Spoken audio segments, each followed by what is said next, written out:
India की team semifinal के लिए क्वालिफाई कैसे करेगी? मतलब क्या वर्ल्ड कप से बाहर हो गए? जवाब है नहीं। क्या बाहर हो सकते हैं? जवाब है हां, बहुत चांसेस है। 50 से 60% चांसेस है कि हम बाहर हो सकते हैं। अब सवाल बचा ये कि जो बची चांसेस हैं जिसमें हम क्वालिफाई कर सकते हो, कैसे कर सकते हैं? तो उसका जवाब है कुदरत के निजाम से। हां जी, इंडियन टीम का भी पाकिस्तान बन गया। हम भी कुदरत के निजाम में हैं। फलानी टीम फलाने से हार जाए, फलाने का नेट रेट फलाने से कम रह जाए, फलनवा जो है फलनवे को हरा दे और हम अपना बचा हुआ जीत ले, तो जी हम पहुंच जाएंगे।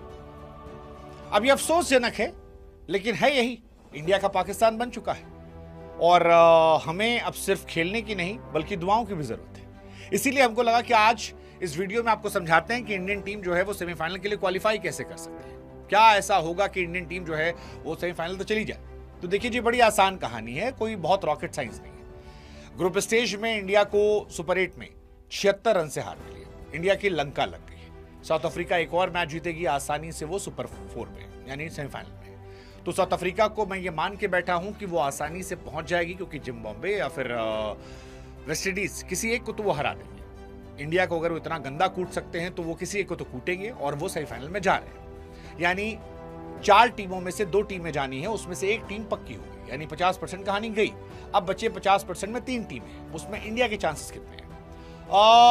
आपको समझना यह है कि साउथ अफ्रीका का नेट रन रेट जो है +3.8 है, जो इनक्रेडिबल है। इंडिया का -3.8 है, जो गर्दिश में है। अब वेस्ट इंडीज और जिम्बाब्वे जो है उसका सुपर 8 करियर अभी शुरू नहीं हुआ। सुपर 8 का उसका मैच आज होगा। तो जो भी इनमें हारेगा,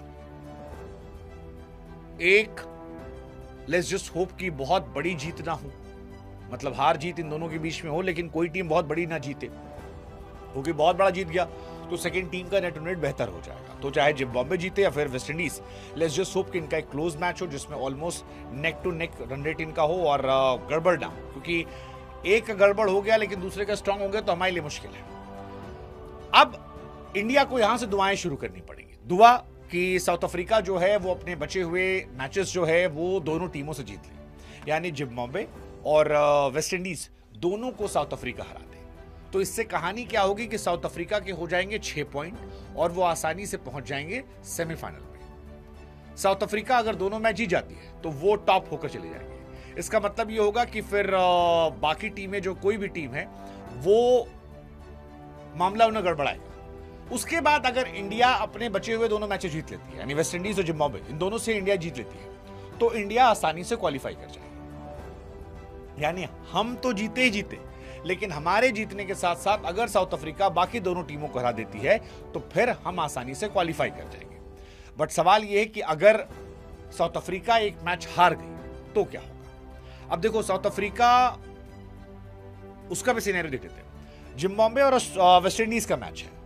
अगर वेस्ट इंडीज ने जिम्बाब्वे को हरा दिया, जिसके चांसेस लग रहे हैं पहली नजर में, या हो सकता है जिम्बाब्वे जो है वो हरा दे, और फिर यही टीम जाकर साउथ अफ्रीका को हरा देती है, तो इंडिया की बैंड बच जाएगी। बैंड इसलिए बच जाएगी कि इंडिया को फिर कुछ कैरिज्मेटिक करना होगा ताकि हम आगे जा सके। कैरिज्मेटिक। लेकिन अगर ऐसा होता है कि मान लो वेस्ट इंडीज ने जिम्बाब्वे को हराया लेकिन जिम्बाब्वे ने साउथ अफ्रीका को हरा दिया, तो इतना लोड नहीं है हमारे पास, हमारा मामला चल जाएगा, क्योंकि फिर वहां पर कोई टेंशन नहीं है। लेकिन मेन कहानी यह है कि लेट्स जस्ट होप, जो इंडिया के लिए सबसे इजी ऑप्शन है, कि साउथ अफ्रीका अपने बचे हुए मैचेस जीत ले और इंडिया अपने बचे हुए मैचेस जीत ले, तो हम आसानी से पहुंच जाएंगे। लेकिन अगर वेस्ट इंडीज या जिम्बाब्वे 2 मैचेस जीत लेती है आपस में और फिर साउथ अफ्रीका से, तो जो भी हमारा लास्ट मैच होगा उसमें हमको नेट रन रेट देखना पड़ेगा।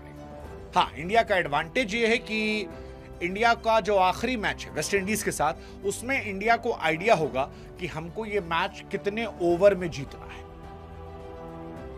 तो हमारे पास एक ऑप्शन आएगा। लेकिन लेट्स जस्ट होप कि वहां तक कहानी ना जाए, क्योंकि हमारा नेट रन रेट ऑलरेडी घुसा हुआ है। तो हमको पहला काम ये करना है कि हमको जिम्बाब्वे को बहुत बुरी तरह हराना है, मतलब जो हम गर्दिश में गए हैं वहां से हम लौट आना है। दूसरा, वेस्ट इंडीज को फिर हराना है। अगर वेस्ट इंडीज साउथ अफ्रीका को हरा देती है, जिम्बाब्वे को हराती है, तो वेस्ट इंडीज को हमें फिर एक ठीक ठाक मार्जिन से हराना पड़ेगा। क्या वो पॉसिबल है? It's not that easy. मैं फिर कह रहा हूं, वेस्ट इंडीज को मैं कभी भी लो रेट नहीं करूंगा T20 फॉर्मेट में। इसी डैरेन सैमी ने 2 वर्ल्ड कप जिताए थे उन्हें, 2012 2016। तो मैं ये मान के बैठा हूं कि वेस्ट इंडीज जो है वो अच्छी टीम है और वो अच्छी टीम आपको परेशान करेगी। साउथ अफ्रीका उन्हें हरा दे, फिर हम उन्हें हरा दे तो ये हो जाएगा, एक सबसे इजी कहानी है। लेकिन सबसे बड़ी बात है कि इंडिया को अपने बचे हुए दोनों मैचेस जीतने पड़ेंगे, जो सबसे बड़ी बात है, और वो इतना आसान नहीं होने वाला है, क्योंकि इंडियन टीम जो है उसकी बैटिंग कमजोर हो गई है। मतलब आपके अभिषेक शर्मा, तिलक वर्मा, सूर्य कुमार यादव, रिंकू सिंह, ये बिल्कुल फॉर्म में नहीं। अभिषेक का हिल गया है बिल्कुल confidence, Tilak Varma test zone में चले गए हैं, सूर्या बाबू अपन टेस्ट ही खेल रहे हैं, तो अपना ढांचा जो है, स्ट्रक्चर हिल गया है। ऐसे में फलानी टीम फलाने को हरा दे, धमाकी टीम हरा दे, वो सब तो ठीक है बॉस। मान लो साउथ अफ्रीका अपने सारे मैचेस जीत जाती है और यहां मामला बनता है, लेकिन क्या इंडिया दोनों को हरा पाएगी? प्लीज आप जिम्बाब्वे और वेस्ट इंडीज को हल्के में मत लेना, बिल्कुल भी हल्के मत लेना। दोनों सॉलिड टीम है। जिम्बाब्वे वो टीम है जिसने इंग्लैंड को हरा, नहीं श्रीलंका को हराया था, और जिसने ऑस्ट्रेलिया को भी हराया था, तो वो कहीं से कमजोर नहीं। And West Indies, like I said, never ever doubt West Indies in T20 format. जिस दिन आपको डाउट होगा, वेस्ट इंडीज को लेकर वो डायलॉग है, चीते की चाल बाज की नजर, और वेस्ट इंडीज T20 में कभी डाउट नहीं करने का, वो लंका लगा देंगे। सो लेट्स होप कि ऐसा ना हो, finger crossed, let's see. But scenario तो यही है, कुदरत का निजाम, फलानी टीम फलाने को, धमाके टीम धमाके को, बच्चे हम देखते हैं।